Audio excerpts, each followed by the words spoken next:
El Col·legi Oficial d'Infermers i Infermeres de Lleida ha celebrat un any més la seva particular Diada de les Infermeres.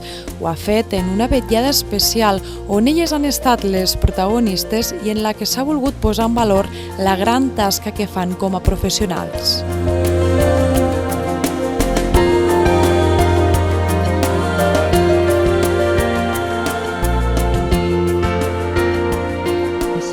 Si consultem les enquestes que es fan a nivell d'usuari, la infermeria segurament és dels professionals més ben valorats, no? Tothom diu que és propera, que som properes, que escoltem, però sembla ser que això a nivell del Departament de Salut, a nivell de les institucions, no acaba d'arribar i ens hem de reivindicar cada dia. És una lluita contínua. Hem d'explicar sempre que nosaltres tenim uns estudis científics, venim del món de la universitat, nosaltres estem fent recerca en el nostre dia a dia, nosaltres ens formem després d'acabar en la carrera i cada vegada és com si no avancéssim, no? Bé, les infermeres comencem a dir prou, ja. Jo crec que la gent ho té clar, la gent de carrer ho té clar, que la infermeria és una ciència i és una ciència científica, seriosa, però ja dic, segurament aquí darrere també hi ha uns altres temes, com poden ser els temes econòmics, segurament, que fa que això ens impedeixen treballar, ens impedeixen avançar en quant a categoria professional, en quant a desenvolupament, en quant al lliurament de les especialitats. Són ítems que cada vegada anem dient el mateix. Celebrem la jornada aquest any al Parc Científic perquè és l'any Joan Oró i precisament aquest auditori, que veieu que és molt bonic i està molt bé, és l'auditori Joan Oró i així també posem en valor la professió infermera. Bé, aquest any ha canviat una miqueta. Fins ara el que feia el col·legi era donar 3 premis a projectes ja finalitzats i una beca amb un projecte de recerca que s'havia de desenvolupar. Aquest any la Junta va decidir canviar una mica el format i el que donarem serà un sol premi amb un projecte acabat, però en canvi lliurarem 2 beques a 2 projectes de recerca perquè ens trobàvem que hi havia els projectes que es presentaven eren molt bons i només en podíem premiar un. I aleshores el que hem decidit per fomentar una miqueta més el tema de la recerca, que sabem que no és fàcil, que el dia a dia és feixuc de després, quan acabes fer la recerca, doncs hem decidit donar 2 premis. Avui també per nosaltres és un plaer, com cada any, fer un reconeixement a les infermeres que jubilen aquest any o que s'han jubilat, perquè és tota una vida dedicada a una professió que a més és molt sentida i que menys que agrair-los públicament el trajecte final de la seva carrera.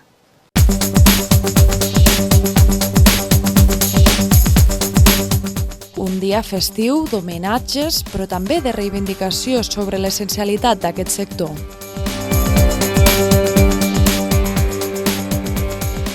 El Col·legi d'Infermeres i Infermers de Lleida té especial interès en promocionar, visibilitzar la tasca que fem les infermeres en el seu dia a dia, en la seva praxis, en quina és la seva aportació en atendre la salut de la nostra ciutadania, i una de les maneres en la que portem anys incidint és en promoure recerca i investigació. Els premis que donem avui, els Premis Josep Maria Camps d'investigació i les 2 beques, a més, en recerca, és una de les novetats que incorporem aquest any. Ja vam veure en anteriors edicions que acompanyar i promocionar aquests projectes que necessiten un finançament on la cura infermera és el centre d'aquests projectes és quelcom on nosaltres, com a institució representativa de les nostres infermeres, ens hi esmercem perquè, per això, anem junts de la mà i posem al centre i al debat social quina és la nostra aportació de cara a la nostra ciutadania. Realment, un dels ítems que valorem, que no l'únic, però sí que posem molt en valor, és això, que realment la part més acadèmica, la part més recercadora baixi i precisament en aquests projectes un dels punts que es valora és aquesta interdisciplinaritat entre els recercadors, podríem dir, professionals, la universitat, els centres d'atenció primària i el clínic, la infermera assistencial, que en un CAP, en una planta hospitalària, en un ASIR, allà on sigui, que puguin posar en valor, posar i fer recerca i atendre llavors en consideració per obtenir uns resultats traslladables a la salut. Doncs no s'acabarà mai l'atendre la població. Pensa que des de l'edat, des de l'existència en la prehistòria ja estàvem atenent, diguem de manera no professional, però les persones ja ens curàvem les unes a les altres en aquesta cura professional on incorporem precisament aquests valors de bona praxis. El que hem de fer és això, els valors d'allò i d'aquella evidència que era 50 anys enrere són diferents dels que són a dia d'avui i són diferents o seran diferents d'aquí 10, 20 o 30 anys. I és una responsabilitat de les infermeres estar sempre a l'última i posar en valor, en praxis, quines són les últimes evidències, que realment és una responsabilitat per part dels professionals l'estar sempre a l'última.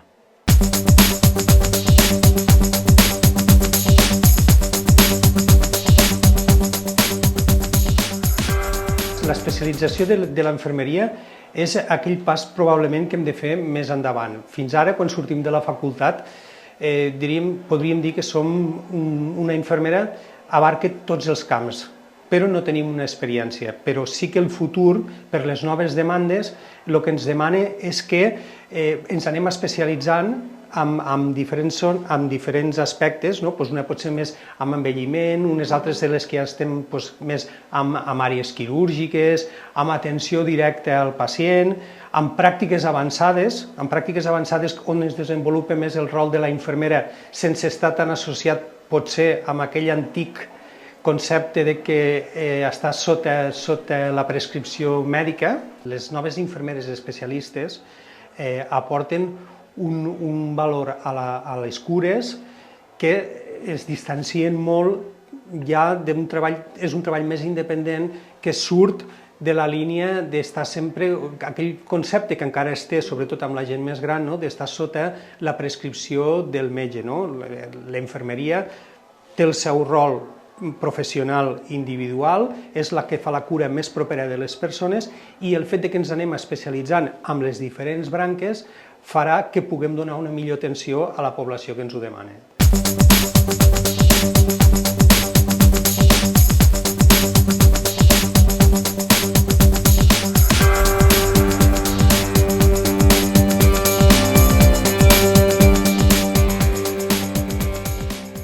Per mi és un acte imprescindible per a tota infermera i infermer que exerceixi aquí a Lleida, perquè és un moment de trobada, però també de reconeixement, i de reconeixement a funcions que a vegades no són tan evidents com en el cas de la recerca. S'acaben de donar els premis de recerca al millor projecte, també al millor estudi, i per tant això implica que les infermeres, més enllà de donar cura als pacients cada dia, doncs treuen un temps per intentar investigar o aportar idees novedoses que facin millorar els resultats de salut dels pacients que tenen cada dia. Bé, jo penso que sempre no hi ha millor tractament que el que una malaltia no succeeixi mai. I en aquest sentit també la infermeria familiar i comunitària, tot l'àmbit de la prevenció, la infermeria de salut laboral, etc., tenen un paper cabdal.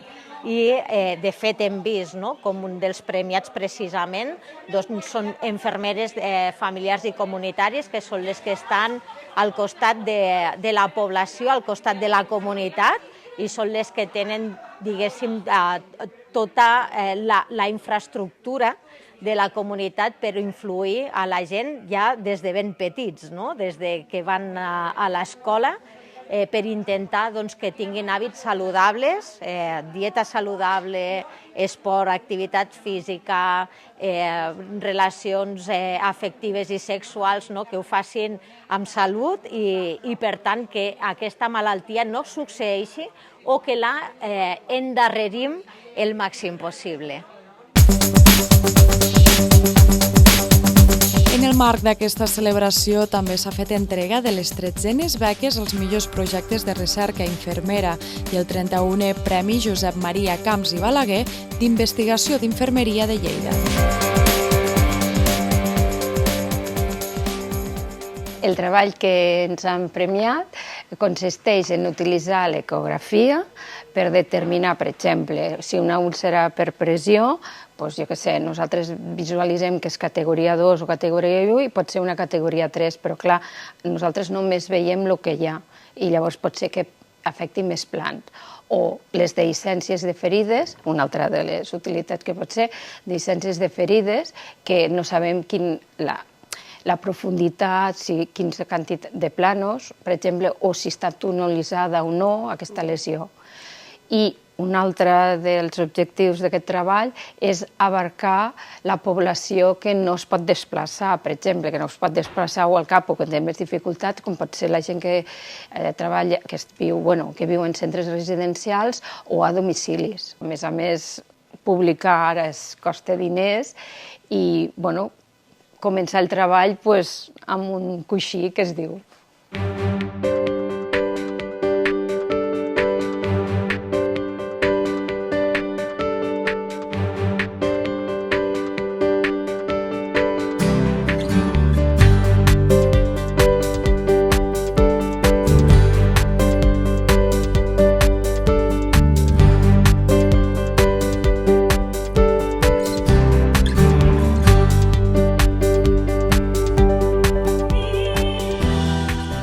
Doncs el meu treball consisteix en dur a terme una intervenció educativa per les persones, els pacients que estan amb tractament renal substitutiu, amb diàlisi peritoneal, a fi de fer una intervenció per tal de millorar els resultats i evitar les complicacions infeccioses que són relacionades amb la tècnica de diàlisi. Estic molt contenta, molt il·lusionada, més que res perquè és una oportunitat per poder donar a les persones que fan aquest tractament una millora en quant a les intervencions educatives d'infermeria i crec que tota la població sortirà beneficiada.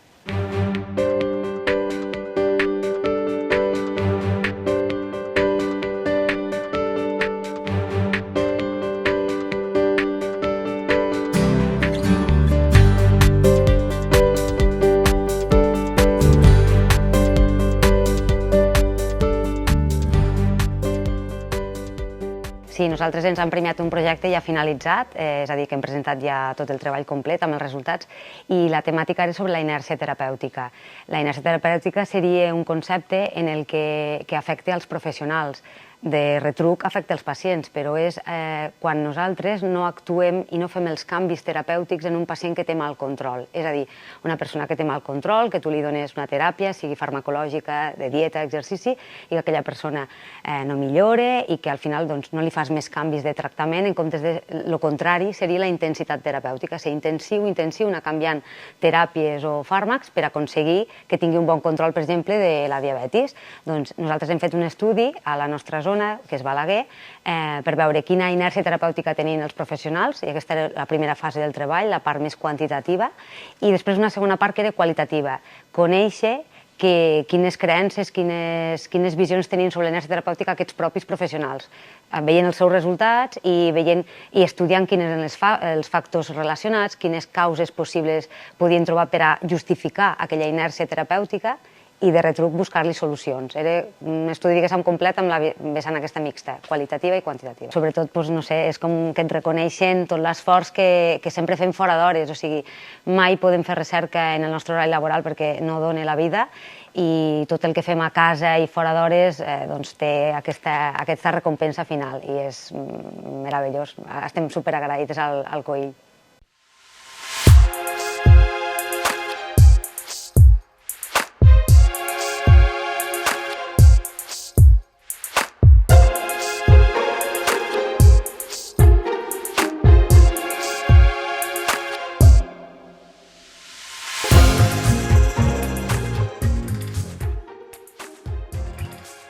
La celebració ha finalitzat amb un sopar de germanor a l'emblemàtic pati dels edificis H. També ha estat un dels moments més especials de l'acte en el que s'ha donat la benvinguda a les noves col·legiades i s'ha lliurat les insígnies col·legials a les infermeres i infermers jubilats al 2022.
ha sigut molts anys, des de l'any 79 que vaig acabar d'estudiar.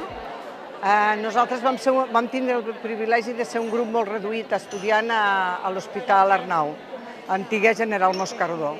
Llavors érem 15 persones que estàvem allí, vam començar primer. I durant aquells 3 anys, al ser poques persones, vam poder estar amb nosaltres ensenyant-nos moltes coses. Llavors, a partir d'allí, l'any 79, ja vaig començar a treballar. Vaig fer petits contractes, que llavors tampoc no era un moment on feien falta infermeres, i la veritat és que vaig tardar uns 6 anys a que em donessin la plaça. Però vaig tindre la sort de sempre estar treballant, o quasi sempre. L'any 85 ens van donar la plaça i a partir de l'any 83 ja sempre he estat al laboratori. Llavors, la meva vida com a infermera d'hospitalització, diguem-ne que va ser curta, però a la vegada he estat sempre en contacte perquè cada matí pujàvem a punxar a les plantes les analítiques a fer les extraccions. Llavors això ens va enriquir molt. El que més m'ha agradat és fer una feina dedicada als demés, pels demés, i que m'ha comportat sempre tota la vida que havia volgut ser infermera. Llavors, penso que lo del laboratori va ser una cosa accidental, m'hi vaig trobar allí, no sé, perquè faltava gent, en aquell moment hi ha un lloc al laboratori, vaig a mirar, vaig a provar, i ja em vaig quedar allí. Però el fet de pujar cada matí a les plantes va fer que m'agradés encara més el laboratori perquè mai vaig deixar d'estar al costat del malalt. I el que teníem molt present és que des del laboratori ajudàvem a que el malalt tingués uns bons resultats perquè el metge i totes les infermeres poguessin fer la seva feina després. A mi sempre m'ha agradat estar pendent de cuidar els demés, de fer tasques d'envoltura, de mimos, de carinyo. Llavors, infermeria me va agradar sempre molt. Per tant, que un any o 2 abans de casar em van donar una plaça fixa a Prat de la Riba i sempre he fet Prat de la Riba especialitats. Havia fet sempre cardiologia, amb cardiòlegs, proves d'esforç, i sempre molt bé. I a més érem una família a Prat de la Riba, no era com ara, no? Que fèiem sopars, fèiem dinars, fèiem trobades, vull dir, era un ambient molt familiar de metges i infermeres. Va ser una etapa molt bona i molt feliç que la recordo. Després, per motius familiars, vaig demanar una excedència uns quants anys i ara, aquest any passat, ja vaig decidir jubilar perquè tenia els anys, però tots aquests anys he estat cotitzat igual al col·legi per poder continuar al nivell de tothom i seguir totes de la mateixa manera. Aquest reconeixement per mi ha sigut important perquè és la primera vegada que no et donen cap reconeixement una mica així d'alguna manera perquè ets més gran, però és agradable retrobar gent que fa anys que no havíem vist, m'ha semblat una experiència molt maca.